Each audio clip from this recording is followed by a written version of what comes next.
राष्ट्र सर्वप्रथम राष्ट्र सर्वप्रथम राष्ट्र सर्वप्रथम राष्ट्र सर्वप्रथम राष्ट्र सर्वप्रथम की बात कार्यक्रम में आप सभी राष्ट्रवासियों का हार्दिक स्वागत है। केंद्रीय मंत्री गिरिराज सिंह ने राहुल गांधी की आलोचना करते हुए आरोप लगाया कि वे निराधार टिप्पणियों के माध्यम से प्रधानमंत्री नरेंद्र मोदी और केंद्र सरकार के खिलाफ युवाओं को भड़काने का प्रयास कर रहे हैं। अखिलेश यादव ने उत्तर प्रदेश के गंभीर बिजली संकट पर भाजपा सरकार पर तीखा हमला बोला और इसे महाविद्युत संकट बताया। भाजपा नेता गौरव भाटिया ने राहुल गांधी की सरकार गिर जाएगी वाली टिप्पणी पर पलटवार करते हुए अराजकता फैलाने का आरोप लगाया। कांग्रेस सांसद जयराम रमेश ने सीबीएसई की कक्षा 12वीं की ऑन स्क्रीन मार्किंग प्रणाली में गंभीर अनियमितताओं का आरोप लगाया। बीजू जनता दल के वरिष्ठ नेता और राज्यसभा सांसद देबाशीष सामंतराय ने पार्टी की प्राथमिक सदस्यता से इस्तीफा दे दिया।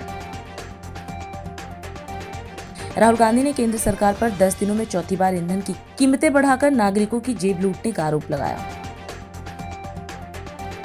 2 सप्ताह के भीतर ईंधन की कीमतों में चौथी बार वृद्धि के बाद आम आदमी पार्टी के राष्ट्रीय संयोजक अरविंद केजरीवाल ने सरकार से सवाल पूछा। कर्नाटक के मुख्यमंत्री सिद्धरामैया अपने दिल्ली दौरे पर कांग्रेस आला कमान से मंत्रिमंडल में पहले बड़े फेरबदल के लिए मंजूरी लेंगे। पश्चिम बंगाल में भारतीय जनता पार्टी की सरकार ने अवैध घुसपैठियों के खिलाफ अब पूरी तरह सख्त रुख अपना लिया है। पश्चिम बंगाल के फाल्टा निर्वाचन क्षेत्र में 21 मई को हुए पुनर्मतदान में भाजपा के दिबांशु पांडा की आरामदायक जीत के बाद भारतीय जनता पार्टी और तृणमूल कांग्रेस के बीच एक बड़ा राजनीतिक विवाद छिड़ गया। हमारे साथ मौजूद है एक ऐसे व्यक्तित्व जिन्होंने संघर्ष, मेहनत और अपने संस्कारों के दम पर व्यापार जगत में एक अलग पहचान बनाई है। आर.एस. चौहान एक ऐसा नाम जो सिर्फ एक सफल उद्योगपति ही नहीं बल्कि पारिवारिक मूल्यों, समाज सेवा और प्रेरणादायक जीवन यात्रा के लिए भी जाना जाता है। ट्यूशन पढ़ाने से लेकर टेक्सटाइल इंडस्ट्री में बड़ा नाम बनाने तक उनका सफर हर उस इंसान के लिए प्रेरणा है जो मेहनत के दम पर जिंदगी में आगे बढ़ना चाहता है।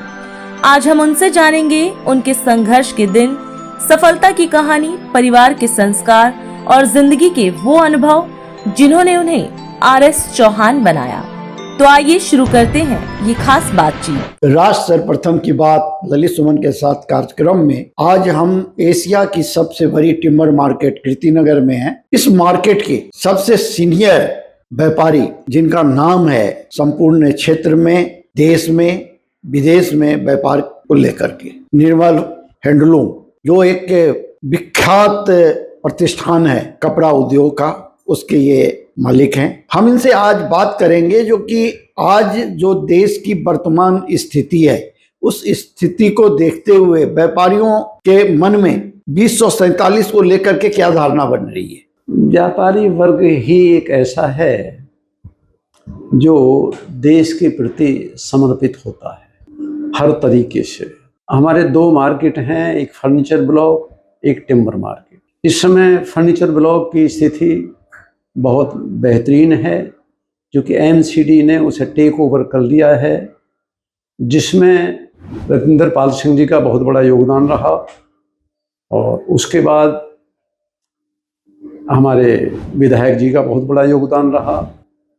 तो फर्नीचर ब्लॉक वाकई फर्नीचर ब्लॉक है। यहाँ हमारे टिम्बर मार्केट में अभी तक हमारी एसोसिएशन ने नहीं सोचा है कि हम भी फर्नीचर ब्लॉक के तर्ज पर इसमें कुछ सुधार करें। विकास लगातार देश में हो रहा है सर, और इस क्षेत्र में भी जो है सो विकास की गति विधायक हरीश मदन लाल खुराना लगातार कर रहे हैं। सड़कों का, सीवर लाइन का, पानी लाइन का, इन सब का हो रहा है। आपके नज़र में इन सब विकास कार्य को देखते हुए आप मदन लाल खुराना जी और हरीश खुराना में क्या अंतर महसूस कर रहे हैं। मदन लाल खुराना जी और उनके सुपुत्र में अंतर है।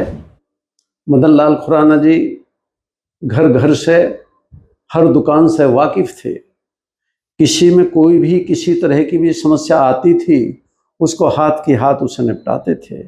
वो गुण उनके सुपुत्र में भी है कि किसी के सामने भी लक्कड़ मंडी फर्नीचर ब्लॉक में किसी के सामने कोई समस्या आ जाए तो उसके समाधान के लिए वो तत्पर रहते हैं। आप अपने व्यापार के क्षेत्र के साथ साथ आपका परिवार में भी आईएएस है, आपके परिवार में जी। आपके बच्चे जो है सो, तो आप शिक्षा मतलब सरस्वती और लक्ष्मी दोनों का आपके घर में जो है समागम है, तो आप कैसा अनुभव करते हैं जब शिक्षा और लक्ष्मी का जब आमने सामने हो जाता है, तो कैसा अनुभव होता है? ईश्वर की अनुकंपा है।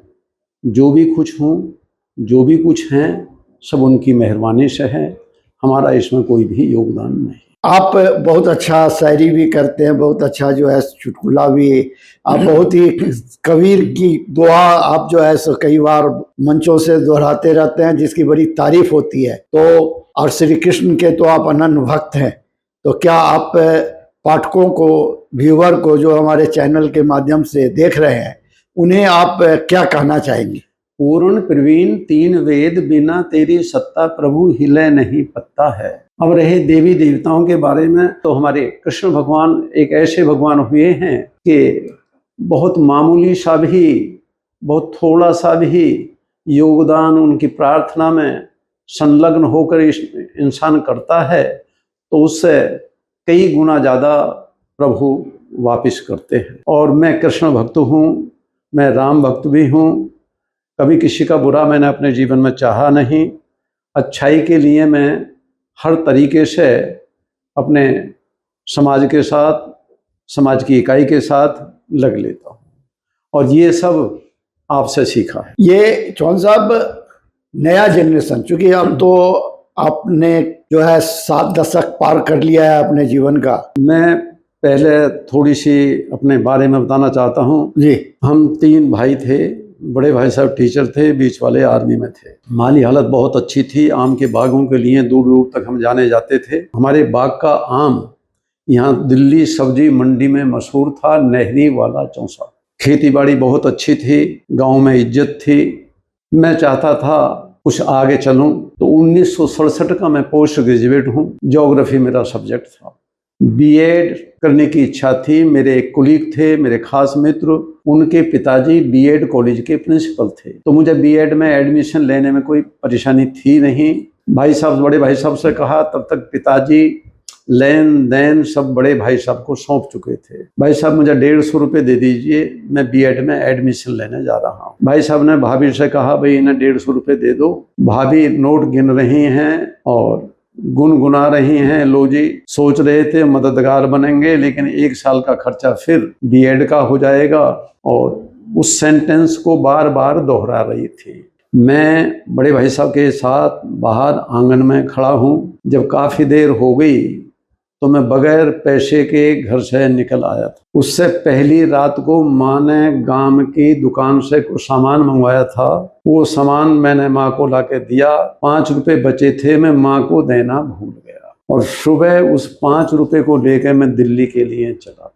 बस अड्डे तक 2 रुपये 60 पैसे का किराया लगा था। बस अड्डे से त्रिनगर तक मैं पैदल आया था। एक चाय की दुकान पर चाय पी, 2 बिस्किट लिए, फिर एप्लीकेशन लिख लिख कर मैंने फैक्ट्रियों में, इंडस्ट्रीज में डाले 1 हफ्ते तक, लेकिन कहीं किसी ने घास नहीं डाली। निराश होने लगा। 5वें दिन वहां से एक सज्जन गुजर रहे हैं। मैं चाय की दुकान पर बैठा हूँ। बोले, भाई साहब सुनोगे? मैं उनके पास गया, बीच सड़क पर। बोले, भाई आप पढ़े लिखे हैं, बेरोजगार हैं, रोजगार मिल नहीं रहा है, आप मेरे साथ चलना पसंद करेंगे? मैं उनके साथ चल दिया। रास्ते में बात करते चले गए। त्रिनगर में जब पहुंचे तो 2 कमरे के किराए पर वो रहते थे, और अपना परिचय दिया, रिटायर ब्रिगेडियर हैं वे। वहाँ अपने मिसेज से परिचय कराया। भाई ये आपके देवर हैं, अरे ये आपकी भाभी है। भाभी से कहा, भाई खाना बना लो, भाई साहब भी खाना खाएंगे। भाभी खाना बनाने लगी। वे मेरे लिए चले गए बाहर, और आधा घंटे में आए तो 3 बच्चे थे उनके साथ, एक परिवार। बोले, भाई साहब इनको ट्यूशन पढ़ाने शुरू करो, और 40 रुपये उस परिवार से ले आए। मुझे वो 40 रुपये दिए। ये 1 महीने की तुम्हारी फीस है। इसके बाद डेली ही वो कुछ ना कुछ अलग अलग फैमिली का लॉरेंस रोड, अशोक विहार, पश्चिम विहार, त्रिनगर, रामपुरा में मेरे लिए इंतज़ाम करने लगे, जिन बच्चों को मैं पढ़ाता था। मेरी दाल रोटी बड़े आराम से निकलने लगी, समय पास होने लगा। एक दिन बोले, भाई मुझे आपसे कुछ काम है सर, बताइए। मुझे वे लेकर गए नई दिल्ली और वहाँ बहुत बड़ी हस्ती से मेरी मुलाकात कराई। हस्ती थी मदन मोहन अग्रवाल। मदन मोहन अग्रवाल पंडित नेहरू के दत्तक पुत्र थे और उस समय वो पीएम हाउस के की पर्सन थे। तो मैं उनकी बच्ची को ट्यूशन पढ़ाने लगा। धीरे धीरे एक से दूसरा, दूसरे से तीसरा, तीसरे से चौथा, मेरे पास 11-12 ट्यूशन हो गए। सुबह से शाम तक तकरीबन 150 किलोमीटर साइकिल चलाता था। रात को त्रिनगर आता था, ढाबा था, वो खुला मिल गया तो वहाँ रोटी खा ली, नहीं तो सूजी का हलवा बना के खा के सो जाना। इस तरह से परिश्रम करते रहे। मदन मोहन अग्रवाल जी बहुत बड़ी हस्ती थे। मैं जब उनकी बच्ची को ट्यूशन पढ़ाता था तो कोई मिनिस्टर आ गया, कोई भी आ गया, मुझसे ये नहीं कहते थे कि बेटी को दूसरे रूम में पढ़ा लो। एक दिन वहाँ आ गए HKL ढींगरा, हरि कृष्ण लाल ढींगरा। वो DC थे दिल्ली गवर्नमेंट में, उनकी आपस में दोस्ती थी। तो मदन जी ने ढींगरा जी से कहा, मास्टर जी को कोई जॉब लगवा दो। बोले ठीक है। मुझे जॉब मिल गया कॉरपोरेशन में। फिर त्यागी जी बोले, भाई एक काम और करो, तुम हेल्थ इंस्पेक्टर का डिप्लोमा कर लो। फिर एग्जाम हुआ तो मैं पास हो गया। पास हो गया तो नेक्स्ट डे ही मैं परमानेंट हेल्थ इंस्पेक्टर हो गया MCD में। लेकिन चूंकि मालिक MHO साहब थे, उधर विजिलेंस डायरेक्टर थे, मैं घंटे आध घंटे के लिए जाता था, ट्यूशन ही पढ़ाने में लगा रहता था। आमदनी भी बढ़ती चली गई, अच्छे अच्छे ट्यूशन मिलने शुरू हो गए। फिर जो ढींगरा साहब थे उनकी पोस्टिंग हो गई as chief secretary Himachal Pradesh. Dhingra साहब का फ़ोन आया, कहा कि यहाँ आ जा तू, और यहाँ एक पोस्ट निकली है, वो मेरे पास है, तो उसके लिए क्वालिफाइड है। क्योंकि हेल्थ इंस्पेक्टर का डिप्लोमा कर चुका था और मैं पोस्ट ग्रेजुएट। मैंने ढींगरा साहब को कहा, सर मुश्किल है मेरा आना, यहाँ मैं कुछ और जीवन में बनना चाहता हूँ। धागे की लाइन में आए और धागा बनाना मैंने शुरू किया। लोग मेरे से प्रसन्न हुए, लोगों ने बगैर ब्याज के मुझे पैसा दिया और मैंने 60 स्पिंडल की एक मशीन खरीदी। तो धागा बनने लगा 60 किलो और 5 रुपये किलो का मेरा मार्जिन था। पैसा ही पैसा होने लगा। कुछ टाइम के बाद लोग पानीपत से आने लगे कि भाई अपने मशीन बढ़ा। तो फिर मैंने वजीरपुर इंडस्ट्री एरिया में A26 पूरी बिल्डिंग, 600 गज की बिल्डिंग किराए पे ली और 600 स्पिंडल की मशीन उसमें लगाई। तो धागा बनने लगा 600 किलो। उस समय पूरी दिल्ली और पूरे पानीपत में जहाँ भी कपड़े बनते थे सोफे के, वो सब मेरे द्वारा बनाए हुए धागे से ही बनते थे। कोई मेरी पेमेंट लेट नहीं करता था, सब एडवांस देते। इस तरह चलता रहा। माँ और पिताजी भी मेरे साथ रहते थे। एक समय ऐसा आया कि पिताजी गांव चले गए, बुजुर्ग थे, फिर माँ भी चली गई। कुछ टाइम के बाद पिताजी का संदेशा आया कि भाई मेरी उम्र ज़्यादा हो गई है, मैं कभी भी दुनिया से रुखसत हो सकता हूँ, आप आ जाओ, मैं आपका बंटवारा कर दूँ। तो मैं अपने गांव गया। रात को गपशप चलती रही। सुबह ट्रैक्टर ट्रैली उठाए और जिधर हमारे आम के बाग थे, ज़्यादा ज़मीन थी, उधर पहुँचे जी। खेत के बीच में पिताजी बैठ गए। बोले, भाई मैं अब तुम्हारा बंटवारा करने जा रहा हूँ। बड़े भाई साहब मेरे टीचर थे, उनसे कहा कि भाई तुम्हें कुछ कहना है। भाई साहब बोले, नहीं पिताजी। बीच वाले आर्मी में थे, उनसे कहा, भाई तुम्हें कुछ कहना है। बोले, नहीं पिताजी। फिर मुझसे पूछा, भाई तुम्हें कुछ कहना है? पिताजी मुझे कुछ कहना है। क्या कहना चाहते हो? मैंने कहा, पिताजी किसी भी खेत में 2 रस्सी ना डालें, केवल 1 रस्सी डालें। मैं ज़मीन जायदाद में हिस्सा नहीं लूँगा। आधी ज़मीन हर खेत का आधा बड़े भाई साहब को दे दो, आधा बीच वाले भाई साहब को दे दो, मैं जमींदार में से हिस्सा नहीं लूँगा। उसके बाद काफ़ी माँ ने समझाया, पिताजी ने समझाया। फिर अगला चैप्टर शुरू हुआ। उनके पिताजी जो हमारे आम के बाग हैं, हमारे बाग का आम यहाँ दिल्ली सब्जी मंडी में मशहूर था, नहरी वाला चौसा। उनके आम के बागों से जो आमदनी हो उसके 3 हिस्से कर लेना। एक हिस्सा बड़े भाई साहब का, एक बीच वाले भाई साहब का, और तीसरा हिस्सा जो है वो दोनों भाई मार पिताजी के खाते में जमा करा देना। और ये सब छोड़कर खेत बाड़ बाग बगीचे घर बार मैं उनको सुपुर्द करके दिल्ली आ गया। मेरे बड़े भाई साहब के जो एक बेटा थे वो रिटायर्ड कर्नल थे। उनकी बेटी ने सिविल सर्विस क्वालिफाई की और वो टॉपर रही। नेक्स्ट डे मोदी जी ने कैबिनेट सेक्रेटरी भेजे और पोती को वो ले गए, पूरी लोकसभा में सम्मानित किया पोती को। नेक्स्ट डे योगी जी ने कैबिनेट सेक्रेटरी भेजे लखनऊ से, क्योंकि हम यूपी के हैं, और पोती को लखनऊ ले गए और पूरी विधानसभा के अंदर पोती को सम्मानित किया। उसके बाद ज्वाइन करना था, मैंने 52 लाइन की पोइम लिखी उसके ऊपर। श्वेता बेटी आपने कुल का रोशन नाम किया, युगों युगों से कर सका न जो कोई, तूने ऐसा काम किया। उसके बाद ज्वाइन करना था, वे राजस्थान गईं, उनकी पोस्टिंग हुई, एक ब्यावर कस्बा है, फिर और पोस्टिंग हुई, और तीसरी पोस्टिंग में शी बिकेम कलेक्टर इन जोधपुर। दामाद हमारे वहीं पर कस्टम एक्साइज कमिश्नर हैं। तो इस तरह से अच्छे अच्छे सज्जन पुरुष मिलते रहे, उनसे बड़ा योगदान मिला, आगे बढ़ता रहा।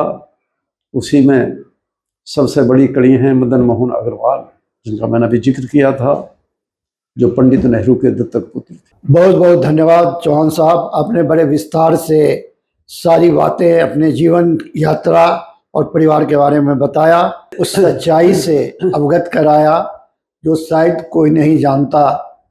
और यह प्रेरणादायक है आज के समय में उन भाइयों के लिए, उस परिवार के लिए जो आपस में धन दौलत के लिए एक भाई दूसरे भाई से अलग हो जाते हैं।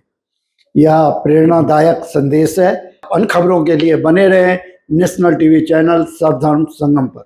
अभी समय है एक ब्रेक का, हम चलते हैं ब्रेक पर, आप कहीं जाए नहीं, छोटा सा ब्रेक। श्रेया फर्निशिंग लेकर आया है आपके लिए होम कलेक्शन, जिसमें आपको मिलता है upholstery fabric, designer curtains, home and office decoratives, carpets and sofa cover कम से कम दाम में कीर्ति नगर में आपके लिए उपलब्ध है। Kamal Buildtech Private Limited, fulfilling promises. With our professional team and experience of delivering projects, in past we guarantee you peace of mind and top quality work in an affordable price. और अधिक खबरों के लिए आप हमारे YouTube channel दैनिक India दर्पण को अभी सब्सक्राइब करें और नोटिफिकेशन के लिए बेल आइकन को प्रेस करना ना भूलें। राष्ट्र सर्वप्रथम की बात कार्यक्रम में ब्रेक के बाद एक बार फिर आप सभी राष्ट्रवासियों का स्वागत। केंद्रीय गृह एवं सहकारिता मंत्री अमित शाह ने नई दिल्ली में भगवान बिरसा मुंडा की 150वीं जयंती वर्ष पर आयोजित जनजातीय सांस्कृतिक समागम को संबोधित किया। इस दौरान अमित शाह ने कहा कि यह समागम आने वाले वर्षों तक जनजातीय महाकुंभ के रूप में याद किया जाएगा। उन्होंने कहा कि भगवान बिरसा मुंडा के बाद यह पहला ऐसा जनजातीय आंदोलन है जो पूरे देश को एकता के सूत्र में जोड़ रहा है। मित्रों, आज जिस दिन हम मिल रहे हैं वो वर्ष भगवान बिरसा मुंडा की 150वीं जयंती का वर्ष है। उल गुलान आंदोलन, जिसने अंग्रेजों को जमीन बताने का काम किया था, उस वक्त कोई संचार की सुविधा न होने के बावजूद झारखंड से लेकर गुजरात तक और पूरे भारत में जनजातियों को यही हमारा देश है, हमारा धर्म ही सच्चा धर्म है और हमारे जंगल पर किसी का कब्जा नहीं हो सकता। ये संदेश भगवान बिरसा मुंडा ने पहुंचाया। ये जो जल है, जंगल है, पहाड़ी है, ये हमारे वनवासियों भाइयों के लिए आस्था का केंद्र है, आजीविका का साधन भी है और उनकी अस्मिता और संस्कृति का संरक्षण करने वाला अभेद किला भी। और आज सबसे बड़ा सस्टेनेबल मॉडल दुनिया में कोई है तो हमारी जनजातियों ने बनाया हुआ मॉडल है, और हम इसकी सुरक्षा के लिए हम आगे आए हैं। सभी जनजातियों ने कोई लिखित नियम के बगैर विविधता में एकता और एकता में विविधता, इसके मंत्र को चरितार्थ करने का काम किया है। भाइयों बहनों, मैं यहां आया हूं तब आपको ये बताने आया हूं कि हमारे संविधान निर्माताओं ने हर व्यक्ति को अपने मूल धर्म में स्वमान के साथ जीने का अधिकार दिया है। लोभ, लालच, जबरन कोई किसी का धर्म परिवर्तन नहीं कराने से। और मैं मानता हूं आज जो वनवासी कुंभ यहां पर है, वो अगर ठान कर जाता है हमारा जो भी धर्म है, वनवासी अनेक प्रकार की आस्थाओं से अपना जीवन ज्ञापन करते और उसी आस्थाओं से प्रकृति की पूजा करते हैं। और यही प्रकृति की पूजा हमें सनातन धर्म के साथ जोड़ती है। हमारा जो धर्म है, इसकी रक्षा करने का संकल्प आज दिल्ली के इस मैदान से लेकर जाना है, और वो ही हमें हमारी संस्कृति के साथ भी जोड़कर रखेगा और हमारे देश के साथ भी जोड़कर रखेगा। भारत सरकार ने नई दिल्ली स्थित राष्ट्रीय मीडिया केंद्र में पश्चिम एशिया के हालिया घटनाक्रमों पर अंतर मंत्रालयी संवाददाता सम्मेलन आयोजित किया। इस दौरान वरिष्ठ अधिकारियों ने ऊर्जा आपूर्ति से जुड़ी ताजा जानकारी साझा की। अधिकारियों ने बताया कि क्षेत्रीय परिस्थितियों के कारण भारत के ऊर्जा आयात प्रभावित हुए हैं। लगभग 40% क्रूड ऑयल, 90% एलपीजी और 65% नेचुरल गैस आयात पर असर पड़ा है। हालांकि सरकार के प्रयासों से देश में पेट्रोल उत्पादों की आपूर्ति सुचारू बनी हुई है और आम जनता को कम से कम परेशानी हो, इसके लिए लगातार कदम उठाए जा रहे हैं। वेस्ट एशिया क्राइसिस के चलते हमारे इंपोर्ट्स तो अफेक्टेड हैं, जैसे कि 40% of our crude import, 90% of our LPG import and almost 65% of our natural gas import. But all efforts have been made to ensure the smooth supplies of petroleum products within the country. और इसके चलते जैसा आप जानते हैं कि refinery production LPG का increase किया गया है and it is touching around 50,000 ton per day now. Retail outlets पर कुछ स्टेट्स के अंदर पैनिक बाइंग देखी जा रही है, जैसे कुछ डिस्ट्रिक्ट्स ऑफ गुजरात, महाराष्ट्र और यूपी।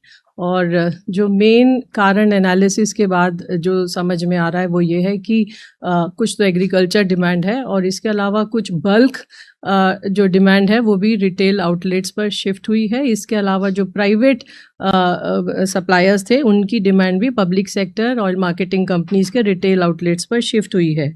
इस संबंध में सभी स्टेट्स और यूनियन टेरिटरीज़ के साथ एक वीसी की गई है और वहाँ पर भी इस पर डिस्कशन हुआ है और मॉनिटरिंग के लिए स्टेट गवर्नमेंट से और यूनियन टेरिटरीज से रिक्वेस्ट की गई है। ओएमसी लेवल पर और यहाँ मंत्रालय के लेवल पर भी सभी रिटेल आउटलेट्स को क्लोजली मॉनिटर किया जा रहा है। सप्लाई सिचुएशन क्लोजली मॉनिटर की जा रही है ताकि अगर कहीं पर जो भी इंटरमिटेंट ड्राई आउट्स अगर कहीं हैं तो उसको तुरंत ही एड्रेस किया जाए और जो स्टॉक्स हैं पेट्रोल और डीजल के सभी रिटेल आउटलेट्स पर तुरंत रिप्लेनिश किए जाएं। पीएनजी कनेक्शंस के संबंध में 7.99 lakh PNG connections have been gasified. Another 2.87 lakh connections are ready for supply of gas as the infrastructure has already been created, and more than 8.27 lakh customers have registered themselves for PNG connections. LPG घरेलू cooking gas की supply के लिए लगभग पिछले 4 दिनों में 1.72 crore cylinders की delivery की गई है against the booking of 1.66 crore और 95% जो डिलीवरी हुई है वो डिलीवरी ऑथेंटिकेशन कोड के साथ की गई है। संडे को भी हमारे बहुत सारे डिस्ट्रीब्यूटर्स ऑपरेट कर रहे थे और एलपीजी सिलेंडर्स की डिलीवरी संडे को भी की गई है। कमर्शियल एलपीजी के संबंध में 1 मई से लेकर अब तक लगभग 1,56,000 टन कमर्शियल एलपीजी की सेल हुई है। पिछले 4 दिनों में लगभग 24,557 टन कमर्शियल एलपीजी की सेल की गई है और लगभग 942 टन ऑटो एलपीजी की भी सेल पिछले 4 दिनों में हुई है। 5 किलो के सिलेंडर पिछले 4 दिनों में लगभग 1,96,000 सेल हुए हैं। अवेयरनेस कैंप्स अभी भी चालू हैं और कल भी लगभग 82 कैंप में 1487 5 किलो के सिलेंडर्स की सेल हुई है। C3 C4 मॉलिक्यूल्स के संबंध में 1 मई से लेकर अभी तक 12,360 टन प्रोपिलीन और ब्यूटिलीन की सेल हुई है और 4,700 टन ब्यूटाइल एक्रिलेट की भी सेल की गई है। पिछले 4 दिनों में 6,480 रेड्स या सरप्राइज इंस्पेक्शंस की गई हैं, 11 FIR रजिस्टर हुई हैं और एक व्यक्ति को अरेस्ट भी किया गया है। इसके अलावा ऑयल मार्केटिंग कंपनीज के द्वारा रिटेल आउटलेट्स और LPG डिस्ट्रीब्यूटर्स पर 4,100 से अधिक सरप्राइज इंस्पेक्शंस किए गए हैं। खटीमा में जीराम जी लाइब्रेरी के शुभारंभ एवं जनप्रतिनिधियों से संवाद कार्यक्रम का आयोजन किया गया। इस अवसर पर मुख्यमंत्री पुष्कर सिंह धामी भी मौजूद रहे। मुख्यमंत्री ने लाइब्रेरी के उद्घाटन पर खुशी व्यक्त करते हुए कहा कि यहां एक साथ 55 विद्यार्थी अध्ययन कर सकेंगे। उन्होंने कहा कि यह सुविधा क्षेत्र के विद्यार्थियों, युवाओं और आमजन के लिए बेहद उपयोगी साबित होगी तथा शिक्षा और विकास की नई संभावनाओं को गति देगी। मुख्यमंत्री ने कहा कि आज लाइब्रेरी, व्यायामशाला और अन्य सुविधाओं का लोकार्पण किया गया है। इन सुविधाओं के माध्यम से क्षेत्र के युवाओं को अपने सपनों को साकार करने और आत्मनिर्भर भविष्य की ओर आगे बढ़ने के लिए मजबूत आधार मिलेगा। तो आज हमने यहाँ पर 55 लाख रुपए से अधिक की हाईटेक लाइब्रेरी का शुभारंभ भी किया है। अच्छा लगा, कुछ विद्यार्थी लोग वहाँ बैठे हुए थे, उन सभी से बात करने का भी थोड़ी देर के लिए समय हुआ, थोड़ा बात भी करी। उन सबको भी बड़ा अच्छा अनुभव हो रहा था और एक साथ 55 विद्यार्थी उसमें बैठकर जो है अध्ययन कर पाएंगे, ऐसी व्यवस्था उसमें बनाई गई है। भाइयों बहनों, सच में जब हम विकास की बात करते हैं, विकसित भारत का संकल्प प्रधानमंत्री जी का आगे बढ़ाते हैं, तो एक बात मेरे हमेशा ध्यान में आती है, तो विकसित भारत कब बनेगा? विकसित भारत तब बनेगा जब हर राज्य विकसित बनेगा, और हर राज्य तब विकसित बनेगा, उसका हर शहर विकसित होगा, हर ब्लॉक विकसित होगा, हर ग्राम सभा विकसित होगी, तभी जाकर विकसित भारत का हमारा संकल्प सिद्धि तक पहुंचेगा, यानी कि विकसित भारत बनेगा। आदरणीय प्रधानमंत्री जी ने अनेक योजनाएं देश के अंदर चलाई हैं। प्रधानमंत्री ग्रामीण सड़क योजना है जी, बीबी जी राम जी राष्ट्रीय ग्रामीण आजीविका मिशन, प्रधानमंत्री आवास योजना, स्वच्छता अभियान जैसी अनेक योजनाओं के माध्यम से सामाजिक रूप से, आर्थिक रूप से मजबूती करने का प्रयास आज देश के हर क्षेत्र में किया जा रहा है। और प्रधानमंत्री जी के मार्गदर्शन में राज्य के अंदर भी अनेक योजनाएं चल रही हैं, अनेक योजनाओं पर काम हो रहा है, चाहे वो एक जनपद 2 उत्पाद योजना हो, हाउस ऑफ हिमालय ब्रांड हो, सशक्त उत्सव बहना योजना हो, महिला सशक्तिकरण योजना हो। हमारी सरकार देवभूमि उत्तराखंड को देश का सर्वश्रेष्ठ राज्य बनाने का हमारा संकल्प है। मुझे पूरा विश्वास है कि हमारे इन संकल्पों को धरातल पर उतारने पर, साकार करने में खटीमा के मेरे आप सभी परिवारजन इसी प्रकार हमारी सरकार के साथ अपना कंधे से कंधा मिलाकर अपना योगदान देते रहेंगे, अपना साथ देते रहेंगे। इसी विश्वास के साथ मैं आप सभी को आज जो दीदी लाइब्रेरी शुरू हुई है, अन्य काम शुरू होंगे, उन सब की मैं आप सबको बधाई देता हूं। आप सबका धन्यवाद। और अधिक खबरों के लिए आप हमारे YouTube चैनल दैनिक इंडिया दर्पण को अभी सब्सक्राइब करें और नोटिफिकेशन के लिए बेल आइकन को प्रेस करना ना भूलें।